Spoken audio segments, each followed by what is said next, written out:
love to build relationships with people. But one of the things that really bit me early on in my career is that I always wanted to maintain those positive relationships with folks. And I probably didn't do the best of job of holding teams accountable and being very direct with them around when I needed to have those difficult conversations with them. And so that bit me.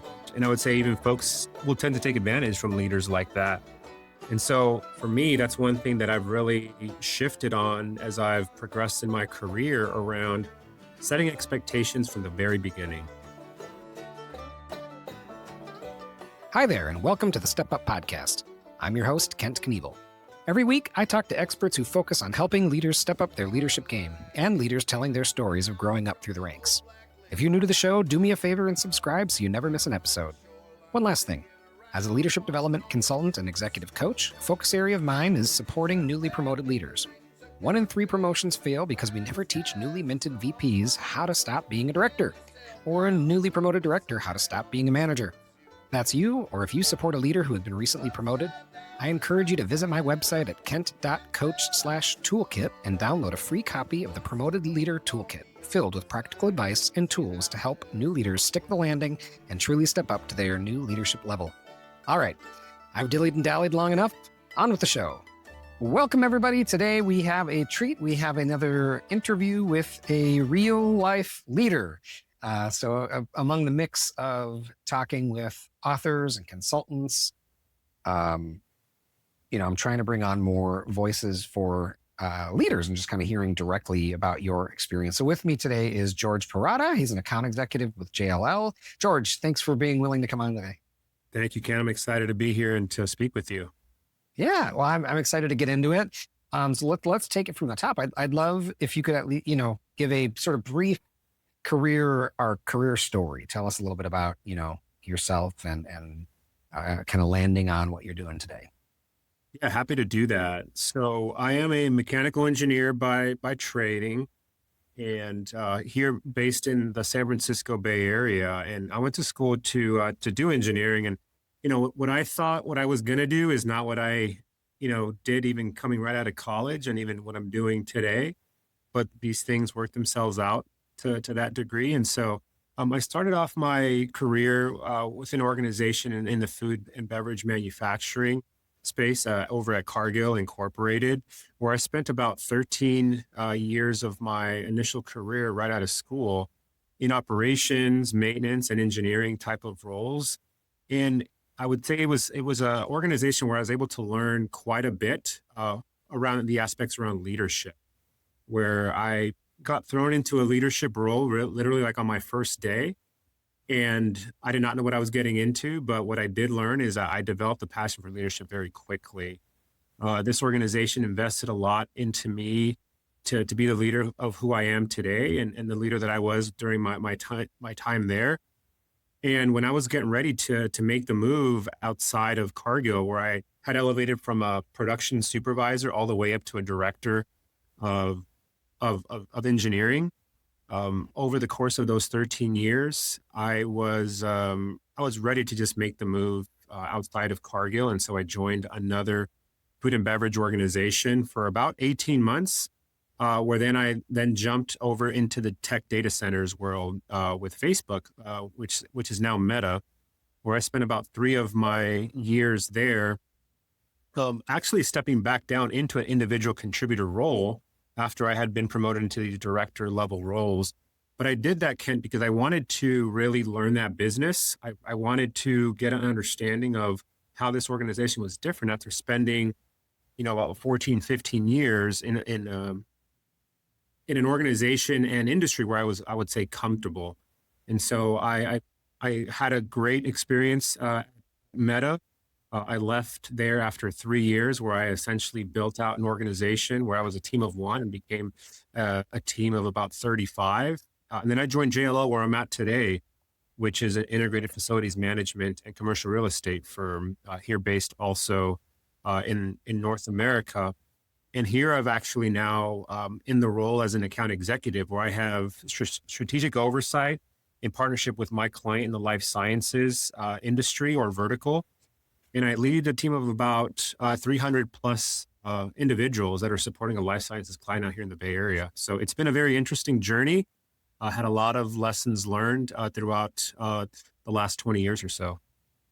Well, having, I'm not sure if we crossed over at Cargill, but having been there and been at, this large organization, I know myself, I've been at fairly large organizations, and I've been talking more and more with leaders lately who have either kind of been in a entrepreneurial kind of organization that's scaled, or even tech startup that's scaled. One thing I'm curious before we really dive in is, what was the transition like going from Cargill, who not everybody really knows, Right. but they're very large. You tend to go level by level, through sort of this journey of learning leadership, if you want to think about it that way. Lots of structure, lots of rules. I would just love to hear what was the experience like going from Cargill to Facebook? Yeah, no, it was very interesting because I was going into something exactly like you said, coming from somewhere where it was very structured, 150-year plus organization, to somewhere that they weren't at the time, they weren't even 20 years in. And I would say even today, I have friends and colleagues that still work there. I mean, it probably tends to still operate as a startup. But I did that for two reasons. One, I wanted to grow in my career. I wanted to expose myself to other industries, as part of like my career mapping, if you will. But then I also wanted to ensure that I can apply my lessons learned, my leadership journey to somewhere where I have to like really kind of just set myself from the beginning. And what I mean by that is that I really wanted to understand, how do I establish myself in a brand new organization after, let's say, for 13 years, I was very comfortable. I knew Cargill like in and out. I was with a particular business unit. Cargill has many business units. I interacted with a lot of them. And while it was a great experience, I wanted to just kind of understand, how do I now graduate from being very comfortable to now being uncomfortable. And so that was something that was a pretty big transition for me. I had to also take a little bit of a bet that I was going to be able to successfully do that. Did you find that you had to sort of unlearn or relearn any leadership lessons going from, the structure that surrounds a bigger, older company? Anything pop out in particular where you were like, you could kind of highlight what you had to adjust? Yeah, I would say from coming from an organization very structured to one that was less structured, I was able to more bring some of like those lessons learned and experiences to, like the Meta Facebooks, because that wasn't really in place, right? Cargill really invested a lot into me around like high performance leadership academies, organizational effectiveness, change management, where a lot of that didn't really exist. And so I would say a lot of the success that I was able to have at Meta was putting in some of those processes, putting in some of that structure, but then really like educating the teams around me, especially my direct reports, that was the ways of working, or that was going to really make us successful. Well, and maybe it comes down to change management, but you found that they were receptive to sort of bringing in this more, like you bringing your, not to say you're like a formal person per se, but that you bringing in a bit more of a formal background in some of these sort of leadership skills and tactics. Yeah. Yeah, no, it was definitely a little bit of eye-opening, I think, for some of the folks that I was interfacing with, where they were very much like, let's focus around like today versus that, like, let's not really talk about the big picture and like the 5-year plan, George, because right now is like, we're trying to move fast, we're trying to grow where, companies like Cargill and even like JL where I'm at today, like we're thinking more about like the longer play, if you will. So that was a little bit of adjustment for me, but I also had to challenge myself that like, I can't forget about those experiences that I developed with my previous employers, because some of us, like, we tend to forget where we've been and where we've come from, that then we get sucked into the new culture, and then we just now start operating that way. So that's one thing that I always tell my teams, even to this day, that there's a specific reason why I hired you, Kent or George, that you bring these good experiences, you bring this really good structure, that I want you to like bring that. And it's not going to be a cookie cutter approach because you're going to have to find ways around how to adapt it with like those tools and those skill sets. But it's something that like it's very important that I always try to stress with my new team members. Thanks for indulging my big company to startup mode company. So let me just take a kind of zoom out. And as you think about your career in leadership, what was either the hardest leadership level that you were promoted into, and or just the hardest leadership transition? Maybe it was a lateral, but what was the kind of that hardest leadership role that you? Yeah, Kent, I would probably say it's the role that I'm in right now. And I've always been in roles where I was reporting into, like senior leaders. But now within the organization where I'm supporting my client today, like I am the guy, like the buck stops with me.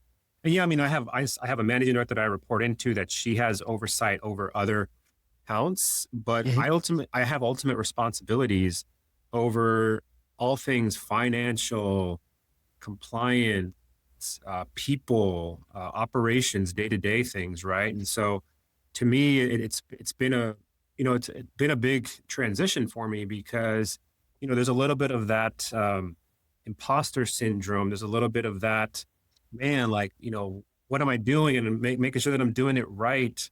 And so, we've had that, I'm sure, like throughout our careers, but like to me, like this is like probably been the most significant transition because now as I think about the teams that are all looking to me to make the right decisions, to support them, this has probably been the most significant one. So I'm hearing you, right? Part of what has made this so challenging have been maybe all these sort of accountabilities, but I might even just point at them and say like sort of specialty areas that perhaps in other previous or junior roles, you didn't have to, like it sounds like you have a bigger role with people, maybe HR even, so to speak, today than you have in the past, right? And so it's sort of having to lead things you don't have a background in, if I'm hearing, is that correct? Yeah, that's correct. Because I mean, in the other roles, like, I mean, for example, like my previous role on another account, like I was a peer to those, let's say those finance directors, those compliance and HR directors where now like, I have oversight over that. But what I would say those experiences taught me, like when I was in that previous role, is that I know what to expect of that role. And, I had the pleasure of working with some very good, let's say directors at that level, and also had the experience of working with some not so good ones. So I also know like what to expect of seeing like what good looks like. So I'm able to challenge like those individuals. But more importantly, Kent, it's about bringing the leadership to how we bring and we bridge all those functions together. And so that's something that I've really been practicing here to ensure that I'm successful, but ultimately like the team is successful around how they collaborate and work together. So when you can't fall back on your functional experience, right? What are the prior leadership lessons, are you sort of bringing forward into this role to lead folks who have a completely different functional background? Yeah, I really focus around roles and responsibilities, so as an engineer, I tend to be a little bit structured when it comes to thinking things from like what we call like a RACI perspective. So like who's responsible, who's accountable, who's being consulted, and who needs to be informed. I've been doing that since I got here. And I really wanted to make sure that at various levels of the organization, not just my leadership team, but the folks even below and within, that they understand the role that they play. And how do we keep our finance manager involved? And should they be the ones actually presenting the content, or should they actually be more the subject matter expert that, we're also building capabilities in others? Like, so as an example, I have facility managers that report into me. And if you think about their role is to really understand how they manage their business, their specific site, which means that they're responsible for their finances and for their budgets and for forecasting. And so instead of like them having it easy, if you will, I've said like, guys, like I need you to like tap into your finance team and build that capability, because what am I doing? I'm building them up. So when they come into like roles like mine, they know enough to be dangerous, but they also are not completely aloof or not aware of like what those functions are supposed to do. I mean, I would say I've had those experiences that have prepared me to now be able to decipher of when you need to also call, hey, like that's not right. Or, you need to be able to also challenge these teams because or else Mhm. how do you know if you have a good one or not, in those functions? Yeah. Well, and letting go of having to know the intricacies of everything is probably a big, probably a long-term journey across multiple levels, I'm sure. But especially once you're leading people who they've spent their entire career in their background, you're trying to pick up what you need to know at your level.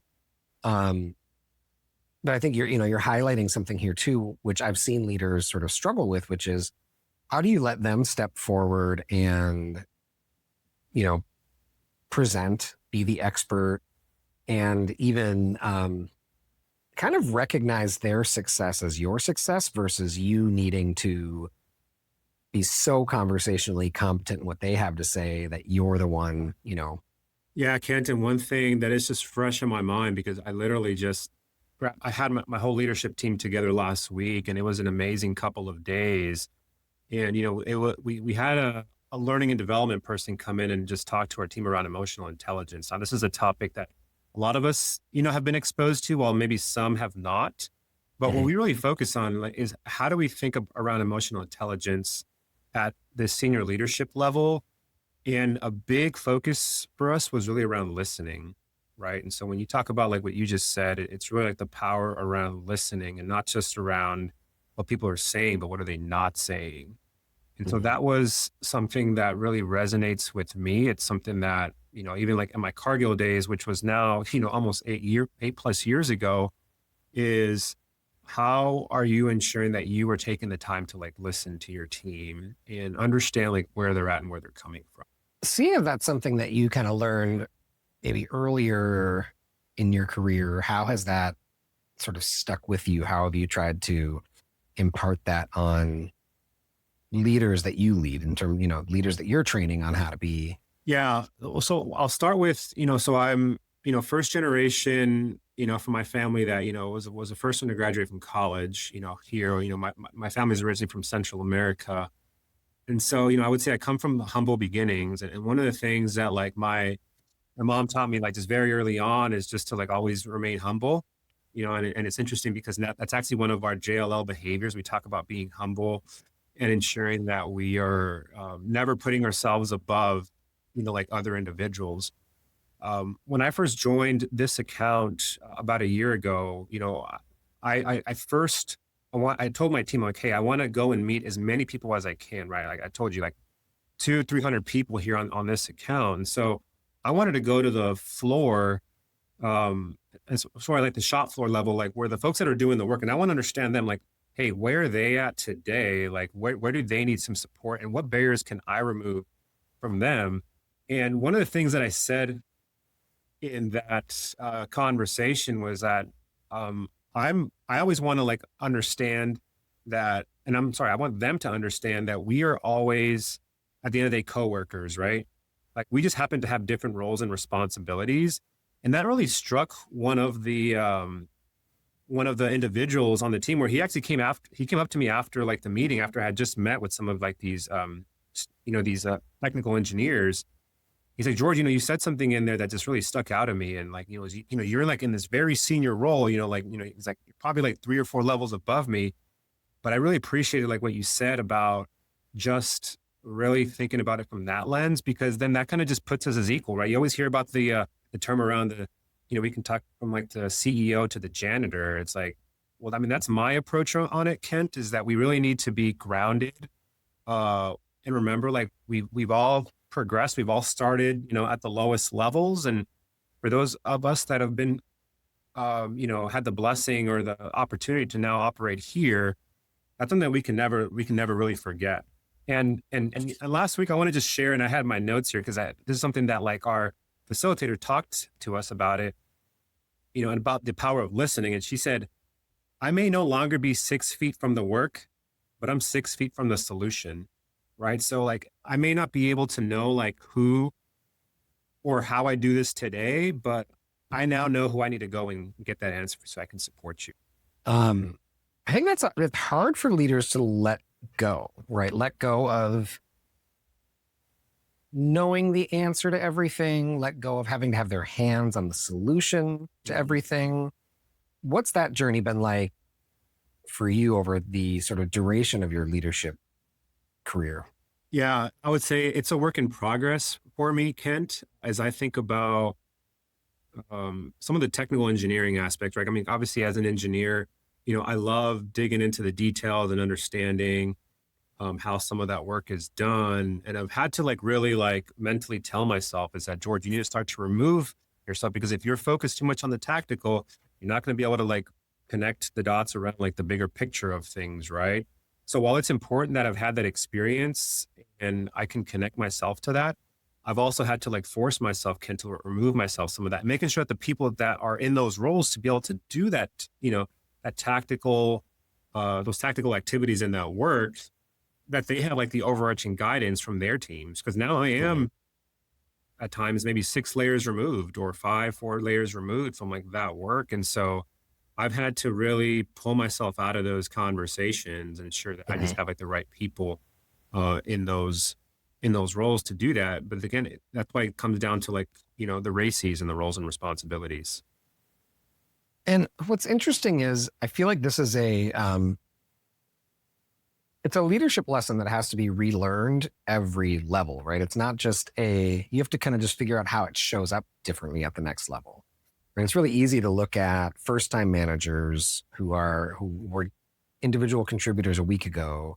Now they're managing individual contributors. And it's really easy to kind of pick on that level and say, you have to learn how to stop being an individual contributor, not be a super individual contributor. You need to learn how to be a supervisor. And yet, when you're promoted to a level where you're now managing supervisors, it's kind of the same thing, right? You have to learn how to let go of managing one team, right? And not think of yourself as managing 5 teams, but think of yourself as managing 5 managers of 5 teams, right? And so there's like this nuance of this exact same lesson that you have to relearn at every level.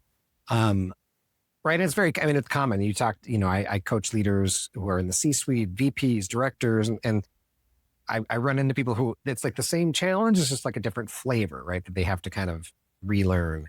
When was your and most can point to like an aha moment of like, I really have to let go of being in the mix, right, so to speak, right? What was your sort of big aha moment on learning how to sort of let go of, and maybe I'll paint it this way, letting go of how your people went about doing their work versus just kind of focusing on what the end result was, what the goal was that they were chasing on.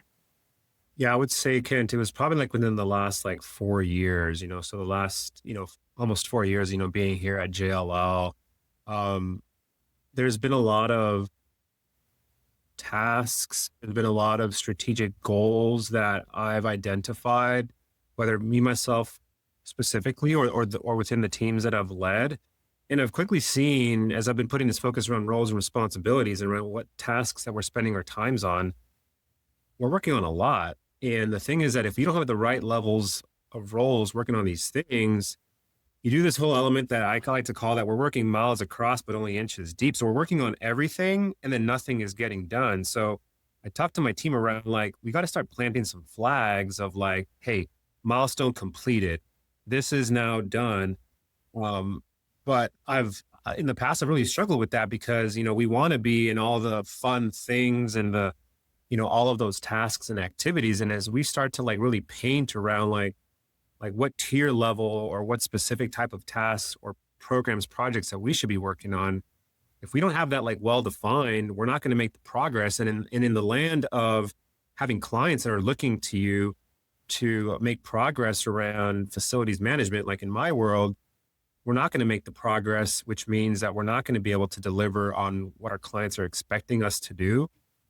And I can say that also applies like, in the world, like when I was at Cargill, where I needed to make sure that I was getting those bags of product out the door, that every role had a certain role to play. So this is why I stress the importance around like crystal clear, well-defined roles and responsibilities to make sure that you got, let's say, the CEOs and the C-suite working on the right stuff versus you got the guys all the way down at the shop floor that they're the ones that are putting product in the bag, or they're the ones that are keeping the lights on for the scientists, here at the labs of my clients that I'm supporting here today. Yeah. Do you ever catch yourself, or even like how do you stop yourself from, as you're thinking about like a RACI model, right? And you're thinking about that for different buckets of the work that all report into you. Do you ever catch yourself, or how do you stop yourself from putting yourself into, because I would imagine at your level, right? You should probably be aiming more often to be informed, maybe consulted, Yeah. and rarely accountable or responsible. And in terms of like, for the audience, if you're not familiar with RACI, responsible and accountable folks have their hands on it in particular, right? We're not, ultimately you're responsible, George, for everything that rolls up to you. How do you either catch yourself or fight the urge to give put yourself in the responsible or accountable chair when you could, you're the leader, you could, and some of that stuff might be fun, for you. Yeah. However you want to answer that. Yeah. No, so I recently found myself having to really, again, like I was telling you earlier, Ken, like to force myself, because I had an opening on my team where I had to not only play my role as the account executive, but I was also playing like the next level role down. And so while that role was vacated, I had to kind of play like that next level down. But now as I recently filled that role with, a great talented person on my team, I really want to make sure that on that race, my name is probably not on there for like some of those specific things that person is probably going to be accountable for. Because to your point, yes, I'm ultimately accountable like for all the things like at JLL, but I can't be on that RACI. I probably shouldn't even be in some of those meetings. And that's where I need to also force myself, saying in my one-on-ones with my specific direct reports, hey, how is that progressing? Like, where can I support you? What barriers do I need to remove? Because ultimately, like when we're at this level, we're not removing barriers for like those other senior directors and leaders on our teams, to make sure that they're feeling supported and that I could be an effective manager to them. And if they come to me and say, hey, we want you to dig in, obviously I'll dig in. I mean, like you said, that stuff is fun, but it's really about being purposeful around how you spend your time to ensure that I got to go and work on some of these other things too, which in my case today, it's growing the business. I can't grow the business with my client if I'm digging into the thing. That's why I need to have like the right people at those roles. I've come across a lot of leaders who, in their journey to figuring this out, they kind of have this, my people need to see that I'm willing to roll up my sleeves and get dirty too. So I think there's both a lesson for leaders to learn around, but do you? But I do think there's also some people or even sort of industries where your people almost expect it as well. So I guess I'm kind of curious, have you had to navigate tricky conversations with direct reports to kind of explain, here's why I'm not going to, be taking the wheel from you here, or here's why I'm not, sitting in the passenger seat with you? Have you had to have any sort of tricky conversations like that? Yeah, and I think a lot of it's really around exactly where you're kind of going is to clarify like with the team, right? And so like for example, we had a workshop earlier this year where I had to play the role more as an executive sponsor, and it was for me it was really important there, or again not to just my direct reports, but to everybody in the room. There was about 20 people in this workshop around what my expectations were and how they need to be focused around that, but then what my role is now in supporting this, right? And so if there are barriers and how they're going to progress, what the outputs are of this workshop, that's where I'm here to support them on. And in some cases, they also want me to just get out of their way. And I'm totally fine with that. And I actually love that, because I want them to also do it their way. And so sometimes us as leaders, we also need to like think about that. We're always not going to get it the way that George or Kent would like it, right? Because we want people to be creative and innovative in how they deliver activities and tasks and projects and programs. And so again, to me, this is why I need to also clarify to my team of like why I may not be in the room for the whole day. I have another one coming up here in 2 weeks where I said, hey, I'm going to pop in from time to time for this 4-day workshop, but I want my team to be the ones that are solutioning and, doing all that fun stuff. But then to your point, I want them to also see that I'm willing to also roll up my sleeves and I'm here to support them. Yeah, but it might just look different, right, than they think, Right. right? It doesn't necessarily mean you're like, hey, move away from the keyboard, I'll take over. No, it's a different kind of rolling up your sleeves. And I guess on the other side of that too, you've got to be careful around what you say and how you say it and when you say it. And like, let's just pick on this like workshop or these couple of workshops, right? Because as a leader, sometimes something you say is taken as direction, right? Like it's like you're almost not afforded having a loose opinion anymore, right? And or pondering out loud because of how people will tune in to what you're saying. Does that make? Yeah. Yeah. So that's why for me is, focusing around like more like what are my expectations? Let's say for this workshop, right? I may talk about what the expected outcomes as far as like the what, but the how is for you to figure out. I want you guys to figure out like what is like the how, because ultimately like they're the ones that are closer to the work, 6 feet from the work. I'm here to just ensure that the outcomes of what we've aligned for the workshop, that those expectations are being met.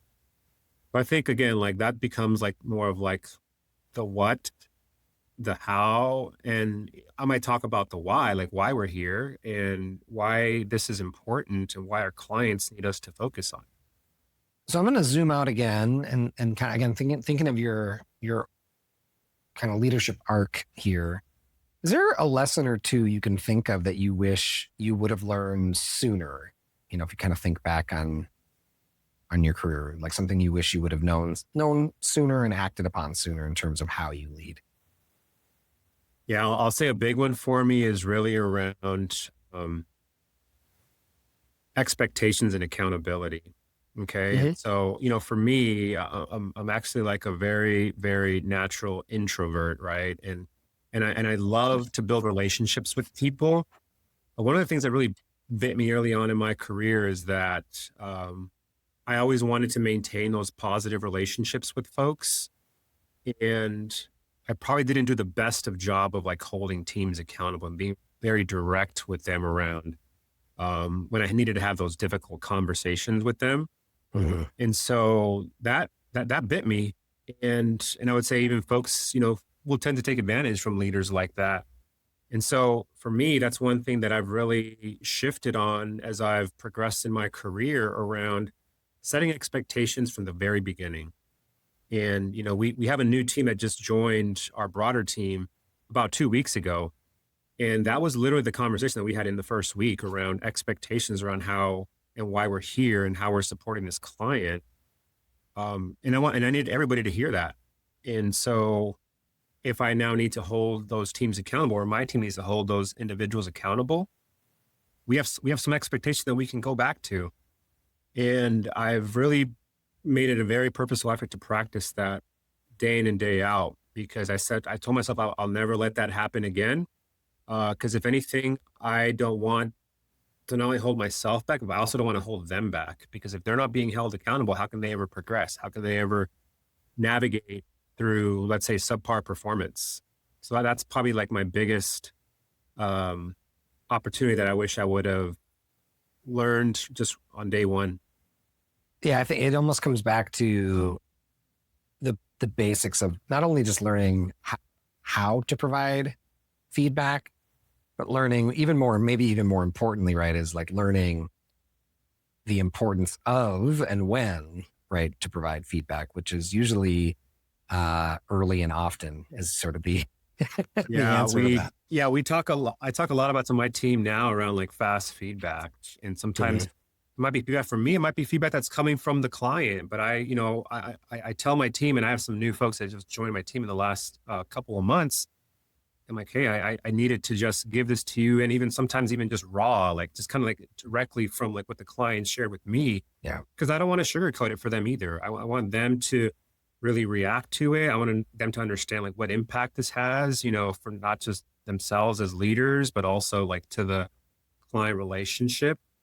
and then they find it to be more meaningful, as well, right? And they appreciate that fast feedback. Yeah. I'm kind of thinking back to my own experiences sort of leading talent reviews, right? Where we're sort of identifying future potential leaders or successors, or even my experience leading year-end performance appraisal conversations, right? And not leading the one-on-one conversations, but I'm kind of leading a group of leaders around sort of how they're calibrating around performance measurement, things like that. And a question sort of I find myself continuously tossing out, and I wonder how this will hit you. And I think it's something leaders should ask themselves on a regular basis, right? Because I mean, nowhere is it more glaringly obvious than in the annual performance review, where we probably shove too many people into the middle and say, yeah, they're meeting expectations, right? They're not exceeding, they're not terrible, they're not below, but they're meeting expectations. And I found myself regularly hearing about behavior that I found to sound questionable, right? Like there's a leadership team I'm thinking of, we were doing a talent review, and you're like, yeah, nobody really wants to stay on this guy's team. They're regularly applying and moving off. And, he's a bit of a bull in a china shop, but he really gets things done and the numbers look great. And, finding myself as an outsider, just stopping and be like, hey, I just want to stop you right there, because you have him in this like middle bucket. So let me just play this back for you. Nobody wants to stay on his team. He's kind of a bull in a china shop. His numbers are good. And that meets your expectations for him. Mm-hmm. Right. And and how that, it can be a bit of an abrupt question when asked just kind of the right way. But I find, when leaders can stop themselves and say, is how this person's showing up meeting my expectations for them? Right. And you can kind of separate it from the performance review process if you need to, just to say, do I need to give this person feedback? Period. Right. And that might be a safer place, because I think everybody has feelings when we start to talk about like the impact of the official performance process. Yeah. That was one thing, again, going back to expectations, that I had to do with my team this last December, because our review period starts in December. So then we can do calibrations, in March, and deliver this in April. And I was just looking at like the previous year's performance ratings, and I'm like, well, wait a second. Like, what do you mean this person? And, we have a 4 level. It's either you don't meet, you're good, you're strong, or you're exceptional, right? So what I kind of was hearing you say is around like, there's people that are meeting the expectation, and sometimes people think of like, hey, if I'm just meeting, like that's not good enough. And like, there's nothing wrong with that. That's something that we talked a lot about at Meta when we were doing our calibration discussions. And that's actually pretty good if you are meeting expectations. That means that for all the things that you can need to do, all those things are getting done. And so to me, you're literally doing what we're asking, earning your paycheck. Exactly. And so there was folks that were doing that. And in the past, they were being rated at the next level, which is now, hey, like they were like going above. I'm like, wait, what is it that they're actually doing above expectations? And come to those concrete examples, because I mean, you know this as well as I do. When we're in those calibration discussions, I'm going to have to like calibrate those against other folks within the organization. And if I can't tell a good story, then they're going to tell me, hey, George, sorry, but you're going to have to put that person back to like, just meets expectations. And so I want to make sure that I'm prepared. So I need to challenge my team and say, all right, Kent or whoever, John, like, what is the story? And you got to put it in that review. And then for promotions, same thing, right? Is that what is the story and how are they already operating at the next level? And what are those examples and how they're doing it today? And so again, it all comes down to like expectations. And so I did challenge the team a little bit on that. And that was a little different from what, let's say, how they had been operating in the past. But again, I mean, you gotta just set from the very beginning. And so then that'll make future calibration discussions much more efficient for you as that senior leader. Yeah. Well, and if you can bring that mentality to your day-to-day, right, it should be less surprising to people, right, at mid-year, year-end, because ideally, your rating is consistent with how you've discussed their performance with them all year, right? Well, as you were kind of mentioning performance, and we're kind of promotion, and we're winding down, a lot of my focus on my writing is about, people who have just found themselves promoted, right? And how do you leave the old role behind and really step into your new role? So I'm going to kind of get us into our advice column here. Mhm. But the first thing let's take that a step back and say, so for those leaders who are looking for their next promotion, they want to keep growing their career, they want that next level. What's one piece of advice you have for leaders who are seeking that next promotion?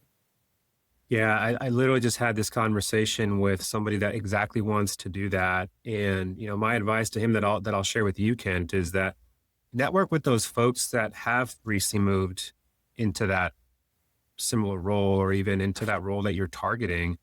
And then, like, what was their experience? What is it that they did to, like, get ready to move into that role? And so I shared my story with this individual. And, I told him, like, let's talk some more. Let's go grab some coffee, and let's share a little bit more about my journey. And so to me, I think it's really important that you build your network.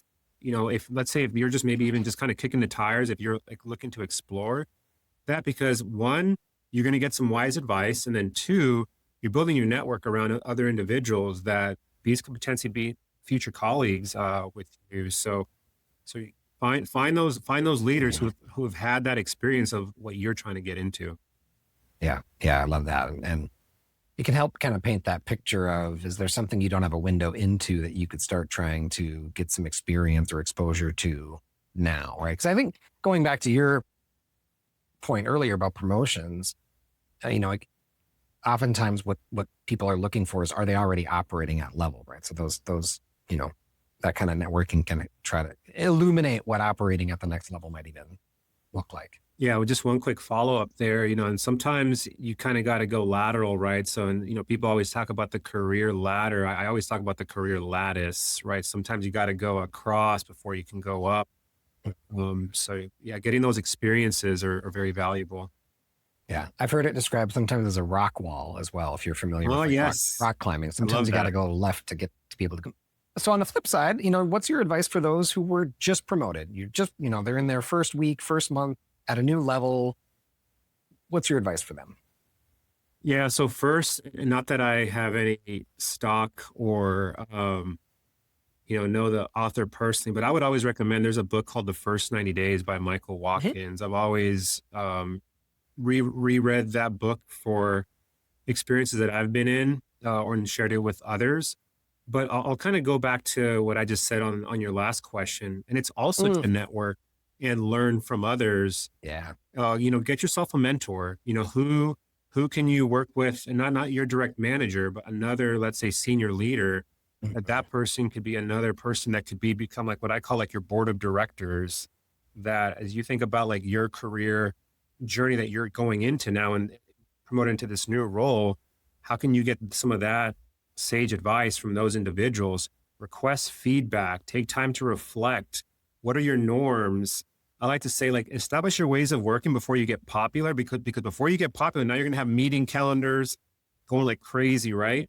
And so what are your norms? What are you going to establish yourself to set up yourself for success?